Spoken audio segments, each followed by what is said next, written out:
ರಕ್ತ ಬೀಜ ಸತ್ರು ರಕ್ತ ಬೀಜನ ಸಾವಿನಲ್ಲಿ ಒಂದು ಸಾರ್ಥಕ್ಯ ಬೇಕು. ಬದುಕುವುದಕ್ಕೆ ಪ್ರಯತ್ನ ಮಾಡುವ, ಸಿಗದೇ ಇದ್ರೆ ಸಾರ್ಥಕವಾದ ಸಾವನ್ನಾದರೂ ಪಡೆಯುವ ಪ್ರಯತ್ನಿಸಿ.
ಧೂಮ್ರಲೋಚನ ನಿರ್ನಾಶಿ ಚಂಡಮುಂಡ ವಿನಾಶಿ.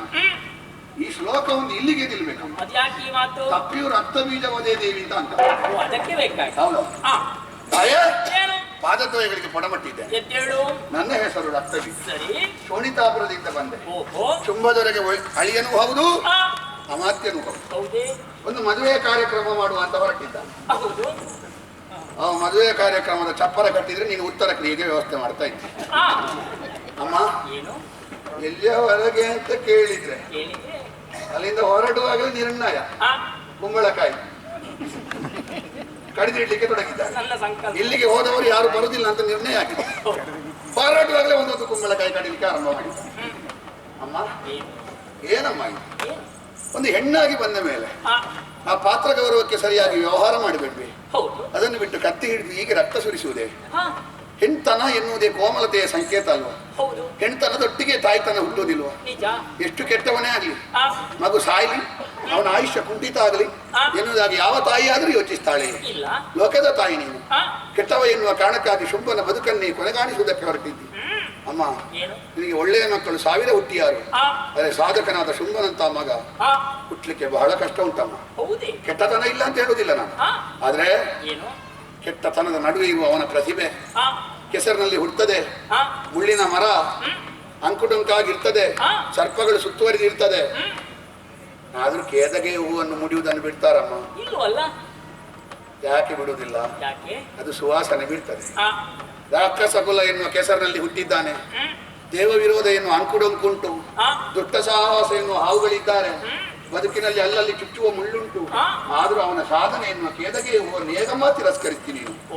ಹಾಗಾಗಿ ಅದನ್ನು ಪುರಸ್ಕರಿಸಬೇಕು, ದೊಡ್ಡ ಮನಸ್ಸು ಮಾಡಬೇಕು. ನನಗೆ ತುಂಬಾ ಮಾತಾಡಬೇಕು ಅಂತ ಇತ್ತು, ಸಮಯ ಇಲ್ಲದೆ ಆಗಿ ಹೋಯಿತು. ಆದ್ರೂ ನಾನು ಮಾತಾಡಿದ್ರಲ್ಲಿ ನೀನು 1000 ಅರ್ಥ ಕಂಡಿದ್ದಿ ಅಂತ ಮಾಡಿದ್ದೇನೆ. ಬರ್ಬೇಕು ಬರ್ಬೇಕು ಬರ್ಬೇಕು.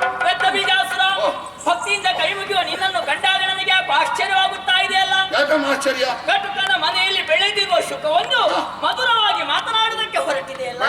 ಆದ್ರೆ ನಮ್ಮ ತನ್ನನಿಗೆ ಗುರು ಲಘುವಿನ ವ್ಯತ್ಯಾಸವನ್ನು ಅರ್ಥವಿಸಿಕೊಂಡಂತ ಪ್ರಾಜ್ಞ ನೀನಲ್ವೇ? ಮತ್ತ್ಯಾಕೆ ಅಸಾಮಾನ್ಯಳಾದಂತ ನನ್ನನ್ನು ಸಾಮಾನ್ಯ ಶುಂಭನ ಜೊತೆಯಲ್ಲಿ ತುಲನೆ ಮಾಡುವುದಕ್ಕಾಗಿ ಹೊರಟಿದೆಯಲ್ಲ. ಅಸಾಮಾನ್ಯತೆ ಎನ್ನುವುದವರವರ ಯೋಗ್ಯತೆಯನ್ನು ಮೂಡಿ ಬರಬೇಕು. ರಕ್ತ ಬೀಜ ಹಾಳಾದಂತ ಹಾಲಿನಿಂದ ನೈವೇದ್ಯ ಮಾಡುವುದಕ್ಕೆ ಸಾಧ್ಯ ಉಂಟೇನೋ? ನಿನ್ನ ಕೈಗೆ ಕೊಟ್ಟರೆ ಹಾಳಾದ ಹಾಲು ನೈವೇದ್ಯಕ್ಕೆ. ಆದರೂ ಕೆಸರಿನ ಕೂಪಕ್ಕೆ ಬಿದ್ದವನನ್ನು ಮೇಲೆತ್ತಬೇಕು ಅಂತ ಆದ್ರೆ ಮೊದಲು ಬಿದ್ದವ ಕೈ ಕೊಡಬೇಕು ತಾನೆ. ಹಾಗೆ ಬಿದ್ದಿರ್ಲಿಕ್ಕೆ ನಮ್ಮ ಶುಂಭ ಮಹಿಷನಾಗಿ ಕೋಣ. ಮತ್ತೆ ನಮ್ಮ ಶುಂಭ ಜಾಣತನವೇನಿದ್ದರೂ ಮನೆಯನ್ನು ಬೆಳಗಿಸುವಂತ ದೀಪವಾಗಬೇಕೆ ಹೊರತು ಮನೆಯನ್ನು ಸುಡುವಂತ ಬೆಂಕಿ ಆಗಬಾರದಲ್ಲ. ನಿನ್ನ ಸರಗಿನಲ್ಲಿ ಉಂಟಲ್ಲ ಸಪ್ತಶರದಿ, ಅದರ ನೀರು ಹಾಕು, ಬೆಂಕಿ ಆರಿಸು. ಅದಕ್ಕಿಂತ ಮಿಗಿಲಾದ ಶರದಿಯನ್ನು ಸಜ್ಜನರ ಕಣ್ಣೀರಿನಿಂದಲೇ ಸೃಜಿಸಿದ್ದಾರೆ ಮೊಡೆಯ ಅದರಲ್ಲಿ ಮುಳುಗಿ ಹೋದನು. ಎಚ್ಚರ ಎಚ್ಚರ. ಅನುಗ್ರಹದ ನೌಕೆ ಕಳುಹಿಸು, ದಾಟಿಸು, ದಡ ಸೇರಿಸು. ನಂಬಿಕೆ ಇಲ್ಲ ನಮಗೆ, ಅಂಬಿಕೆ ಇದ್ದೇನು ಪ್ರಯೋಜನ ಅಂತ. ನಂಬಿಕೆ ಇಲ್ಲದ್ರೆ ಅಂಬುಜಾಸನ ಒಲಿದು ಹೊರಗೊಡ್ತಾನೆ. ಅದು ನಂಬಿಕೆಯಿಂದ ಅಲ್ವಲ್ಲ, ತನ್ನದಾದಂತಹ ಸ್ವಾರ್ಥ ಸಾಧನೆಯಿಂದ ಪ್ರೀತಿಯನ್ನು ತಪ್ಪದ ಮೂಲಕವಾಗಿ ಮೆಚ್ಚಿಸಿದ, ಅಜೇಯವಾದ ವರವನ್ನು ಸಂಪಾದನೆ ಮಾಡಿಕೊಂಡ. ಪಡೆದ ವರವನ್ನು ಸದುಪಯೋಗ ಪಡಿಸುವುದರ ಬದಲಾಗಿ ದುರುಪಯೋಗ ಪಡಿಸಿದ ಪರಿಣಾಮದಿಂದ ಏನಾಯ್ತು ಬಲ್ಯ? ತನ್ನ ಸರ್ವಸ್ವವೆಲ್ಲವನ್ನು ಕಳೆದುಕೊಂಡಿದ್ದಾನಲ್ಲ. ಆತ್ಮಬಲ ಗಟ್ಟಿ ಉಂಟು, ಅದು ಯಾವತ್ತೂ ಕುಗ್ಗಿ ಹೋಗಿದೆ ಅಲ್ಲ. ಇಲ್ಲವಾದ್ರೆ ನಿಮ್ಮನ್ನು ಯಾಕೆ ಕಳುಹಿಸಿ ಕೊಡ್ತಾನೆ? ನಮ್ಮನ್ನು ಕಳುಹಿಸಿ ಕೊಟ್ಟದ್ದೇ ಆತ್ಮಬಲ ಇರುವ ಕಾರಣ. ಹೌದಾ? ಅವನೇ ಹೊರಟು ನಿಂತಿದ್ದ. ಆದ್ರೆ ನೀನೇನು ಅಂತ ಭಾವಿಸಿದೆ? ನಾವು ಬಂದವರೆಲ್ಲ ಸ್ವಂತಿಕೆಯಿಂದ ಬಂದದ್ದು ಅಂತ ಭಾವಿಸಿದ್ದೆ. ಬದಲಾಗಿ ಅವನದ್ದೇ ಒಂದೊಂದು ಮುಖಗಳು. ಹೌದಾ? ಪೂರ್ಣ ಮುಖ ಅಲ್ಲಿ ಉಂಟು. ಅಲ್ಲಿಂದ ಹಚ್ಚಿದ ದೀಪವೇ ಇಷ್ಟು ಪ್ರಕಾರ ಉಂಟು. ಅದೆಷ್ಟು ಪ್ರಕಾರ ಇರ್ಬೋದು ಯೋಚಿಸು ನೀನು. ಹೌದು. ನೀನು ಮಹಿಷನನ್ನು ಕೊಲ್ಲಿಕ್ಕೆ ಇಷ್ಟೆಲ್ಲ ಯೋಚನೆ ಮಾಡಿದ್ಯಾ? ಇಲ್ವಲ್ಲ. ದೊಡ್ಡ ವಿಷಯವೇ ಅಲ್ಲ. ಆದ್ರೆ 10 ದಿವಸ ತಗೊಂಡಿದ್ದೇನೆ. ನವರಾತ್ರಿ ಮತ್ತೊಂದು ವಿಜಯದಶಮಿ. ಹೌದು. ನೀನೊಂದು ಮಹಿಷನಂತ ಕೋಣನನ್ನು ತೆಗಿಲಿಕ್ಕೆ 10 ದಿವಸ ತಗೊಂಡಿದ್ದೆ. ಶುಂಭನನ್ನು ತೆಗಿಲಿಕ್ಕೆ ಎಷ್ಟು ದಿವಸ ಬೇಕಾಗಿತ್ತಿಲ್ಲ. ಅವನ ಸಂಗ್ರಹ ಅಷ್ಟು ದೊಡ್ಡದಮ್ಮ. ಅವನ ವರ್ಚಸ್ಸನ್ನು, ಅವನ ಆತ್ಮಬಲವನ್ನು ನೋಡಿ ಅವ ಸರಿ ಇಲ್ಲ ಅಂತ ಹೇಳಿದವರು ಅವನನ್ನು ಮರೆ ಹೋಗ್ತಾರೆ. ಹಾಗಾಗಿ ದೊಡ್ಡ ಮನಸ್ಸು ಮಾಡಿ ಬರಬೇಕು ಅಂತ ನಿನ್ನಲ್ಲಿ ಕೇಳು. ಅದೇ ಹೌದು ಅಂತ ಆದ್ರೆ ನನ್ನ ವಿಚಾರವನ್ನು ತಿಳಿದ ಕೂಡಲೇ ನಿನ್ನ ಒಡೆ ಬರಬೇಕಿತ್ತು. ಬದಲಾಗಿ ಪ್ರಾಂತನಾಗಿ ನಿಮ್ಮನ್ನೆಲ್ಲ ಕಳುಹಿಕೊಟ್ಟು ಅರಮನೆಯಲ್ಲಿ ಕುಳಿತಿರುವ ನಿನ್ನೊಡೆಯ ಅವನನ್ನು ಹೊಗಳುತ್ತೇನೆ.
ಶೇಡಿಗೊಮ್ಮೆ ಉದರೇಶ್ವರ ಪ್ರಸಾದರೇ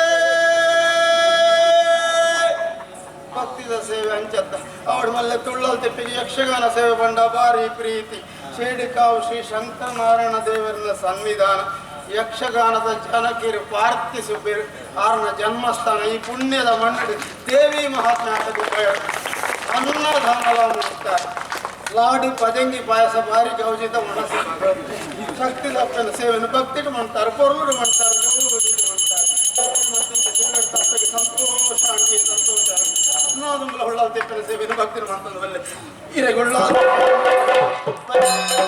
ನಂಬೊಳ್ಳೆ ಸೇರಿ ಕರ್ರಿ ಕೊಂಬುದಾರರ ಒಳ್ಳೆಯರು ಭಾರಿ ಪೂರ್ವದ ಸೇವೆ ಕೊರಿಯರು ಒಳ್ಳ ತೆಪ್ಪಿಗೆ ನಿಖಿಲಗಳ ಉಳ್ಳ ಭಾಗವತರೆ ಸತೀಶ್ ಭಟ್ರು ಭಾರಿ ಪುರುಡು ಮಧ್ಯ ಭಂಡಾರಿ ಭಾರಿ ಪುರು ಮಧ್ಯ ಭಂಡಾರು ಇರು ಪಂಡಿನೆತ್ತಿ ಯಾನು ಪಂಪಾಯಿನಿ ಮೊದಲೇ ಇನ್ನು ಸುಮಾರು 1 ರಾಗ ಮಾಡಿರ ಅಂತ ಭಾಗವತರೆ ಹೌದಾ ನನ್ನ ಲೆಕ್ಕ 4 ಗಡೆ ಮಾಡಿ ಮಲ್ಲತ್ತು ಕೆಲವರು ಆಗ ಒಂಜೆ ಲೆಕ್ಕ ಕೊಂಡದ್ದು ಓದಿ ಪೂಜೆ ಭಕ್ತಿರು ಮಂತಿಂಚಿ ಸೇವೆ ತಪ್ಪಗೆ ಸಂತೋಷ ಸತೀಶ್ ಭಟ್ರೆ ನನ್ನ ಸಂಬಳ ಹುಳ್ಳ ತೆಪ್ಪಿನ ಸೇವೆ ಭಕ್ತಿರು ಮಂತೊಂದು ಬಲ್ಲೆ ಹಿರಗಡ್ಡೆ ಆರೋಗ್ಯನ ಕುರಿತು ಹಿರಗಡ್ಡೆ ಪದ್ಯ ಬಂಡ್ಪಾತ್ ಸತೀಶ್ ಭಟ್ರೆನ ಪದ್ಯ ಭಾರಿ ಗಂಟೆಗೆ ಪ್ರಸಾದ ಬಡ್ಕೆ ಹೇಗೆ ಪಿಂಗಾರವ ಸೇವಂತಿಗೆ ಅವ ಮಲ್ಲಿಗೆ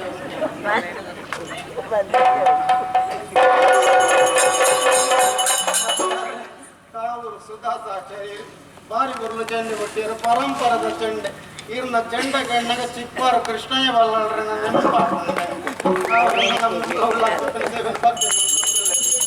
ಆರೋಗ್ಯ ಕುರಿತು ಕಾವೂರು ಸುಧಾಸಾಚಾರ್ಯರ ಚೆಂಡ ಈರೆಗೆ ಸೇವಂತಿಗೆ ಅವತ್ತು ಮತ್ತೆ ಕಾಟಿ ಪಳ್ಳದ ಭರತೇಶ್ ಶೆಟ್ಟಿಗಾರು ಭಾರಿ ಪುರುಳು ಮದ್ದಳೆ ಬಿಟ್ಟೇರಿ ಇರ್ನ ಮದ್ದಳೆ ಬೆಣ್ಣಗ ನೆಟ್ಲೆ ನರಸಿಂಹ ಭಟ್ರೆ ನನ್ನ ನೆನಪಾಕೊಂಡು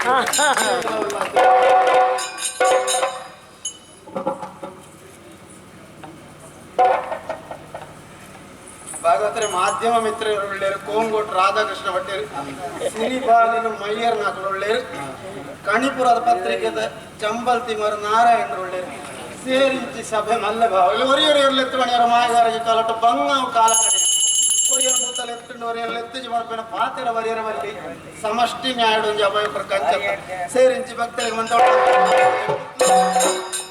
ಮನೆ ಮಂಚ ಸೇರಿನ ಪುರತಾಂಡತ್ತ ಭಾಗವತರೆ ನಂಕು ತಿಕ್ಕನು ತಿಕ್ಕೊಡತ್ತ ಕೊಂಡ